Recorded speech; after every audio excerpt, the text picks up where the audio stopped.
Jeg har valgt fysik-kemi-linjen, fordi jeg rigtig godt kan lide de naturvidenskabelige fag, i matematik især og kemi.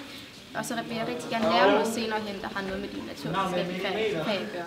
Jeg har valgt at gå på fysik-kemi-linjen, fordi at, jeg skal være kiropraktor, og der skal man have fysik på B, er jeg ret sikker på, og matematik på A.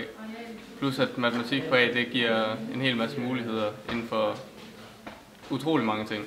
Det allerbedste ved min linje, det er nok, når vi skal ud og lave forsøg i kemi især, og også i fysik. Jeg kan rigtig godt lide det samarbejde, vi har i klassen mellem eleverne, og også når det er mere praksis. Så det kan jeg rigtig godt lide. Altså, jeg har valgt Mogens Dam, fordi at, rent geografisk så ligger det tættere på, og så går mange af mine venner her, og man har et utroligt godt sammenhold her på Mogens Dam. Det er et rigtig stort gymnasium, og man møder en masse slags forskellige mennesker, så der er meget plads til at være sig selv og møde en masse.